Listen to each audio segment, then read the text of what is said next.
I wanted to understand. You said breaking Shabbat is worse than murder, right? Kid.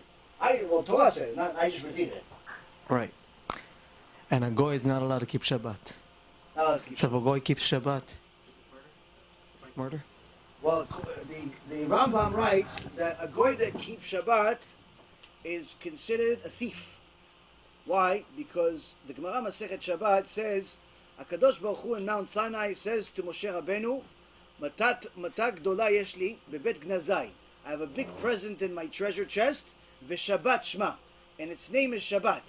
Go and tell Am Yisrael that I'm giving it to them. Which means that Shabbat is a brit beni ubenechem. It's between HaShem and Am Yisrael. This is a present that HaKadosh Baruch Hu gave his children. He didn't give it to the world, he only gave it to his children. So when a goy keeps Shabbat, is what happens? He's taking the present of Am Yisrael and using it for himself. So the Rambam says that a goy deserves a death penalty, according to the Torah, if he keeps Shabbat, because he's a thief. Why would a thief? If you steal as a Jew, all you have to do is return twice. But if you steal as a goy, you're violating the 7 Noahide laws. And the 7 Noahide laws, even though they're all common sense, and they're all much easier than our mitzvot, the punishment for violating any one of them is always a death penalty. So meaning that when a goy steals, whether he's stealing $5 or he's stealing Shabbat, then the actual in heaven, they say that goy deserves death penalty. So if he doesn't keep it, it's like murder. A goy keeps it, it's like theft. They're not No, the if a same. Jew doesn't keep Shabbat, it's considered idol worship. It's considered as if he's serving an idol. Ah, so you meant like It's the worse than sentences. The violating Shabbat is worse than murder. It's not like murder.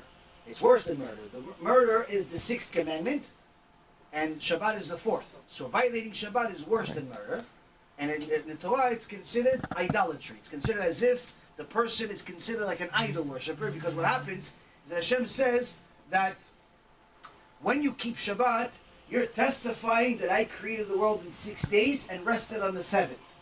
When you violate Shabbat, you're saying you don't believe that I created the world and rested on the 7th.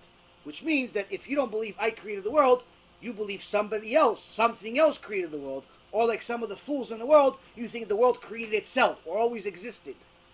Which means that's a form of idolatry. So if you violate Shabbat on purpose, that's a form of idolatry. It's considered an idol worshiper. Now it doesn't mean that you are now not allowed to keep Shabbat. It just means that you are classified as an idol worshiper according to halacha. Meaning, if an idol worshiper touches your wine, your uncooked wine, you are not allowed to drink it anymore. And the reason why is because goyim, that are idol worshippers, part of their idolatry is to use wine, shake wine and give it to their idols. So if a idol worshipper touched your wine, you don't know if he touched it to drink it or he touched it to serve his idol. So once he touches it, it becomes yain nesech, meaning it's a forbidden wine you have to spill. You can't even sell it, you can't even give it to your dog, you can't do anything with it other than to destroy it. Anything that was used for idolatry must be destroyed. That's the only thing you're not allowed to benefit from idolatry. That's also why we're not allowed to benefit from, let's say, for example, people that wear wigs today. A lot of times they don't realize that these wigs come from temples in India. And they gave their hair, they donated their hair as a form of idol worship. So when a woman wears a wig, she's benefiting from idolatry, unfortunately. Now, if the wig came from a kosher place, which is almost impossible, but let's say it does, that's a different issue. But if it came from India, you have a very serious problem, because not only you have the issue of the wig as far as modesty and immodesty, but you have a different issue. You're benefiting from idolatry. Now, I'm sure people are going to say yes, but that means that there's over 1 million religious Jewish women that are benefiting from idolatry. Yes, there's also 15 million that are violating Shabbat. Just because there's a lot of people sinning doesn't mean it's not a sin. So now, as far as once a Jew violates Shabbat, halachically speaking, he's treated as an idol worshiper as far as halacha. Meaning you cannot use him as a witness, you cannot touch his wine, you cannot have him do the kiddush for you and you say amen.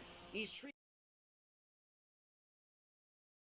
still obligated to do the mitzvot, which means as soon as he stops sinning and he does tshuva, she does tshuva, they're full-fledged back into being a Jew, and a beautiful Jew, and a perfect Jew, and the Rambam says there's no one in the world that Hashem loves more than a Baal Tshuva. That's how much Hashem loves Baalei Tshuva. So he comes back. He doesn't have to go through a formal conversion process. It's just that when they treat themselves like an idol worshiper, then Hashem treats them like an idol worshiper. They're putting their Judaism on suspension, if you will. Their Judaism is on suspension until they put it back into play. So, but when a non-Jew keeps the 7 Noahide laws, he's considered a righteous non-Jew. When a non-Jew is an idol worshiper, then he's an idol worshiper. If a non-Jew keeps Shabbat, he's not considered an idol worshiper, he's considered a thief. That's two different things. So to clarify, a Jew breaks Shabbat is considered idol worshiper, Okay. not murder. And a guy who keeps Shabbat is considered thief. So why is the thief death?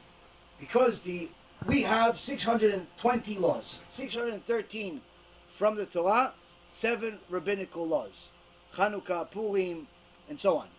Now, the 620 mitzvot each have reward and punishment, and they're all different. If you steal and you get caught, you have to pay double.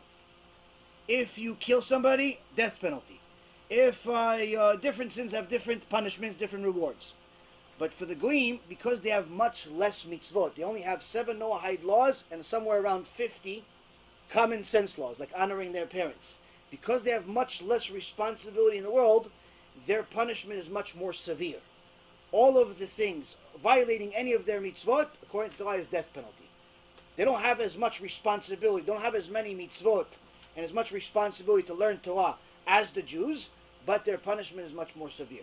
Zeh keneged zeh. Just like, for example, if, when I worked on Wall Street, we would invest into companies, but part of the investment was finding out who the CEO is.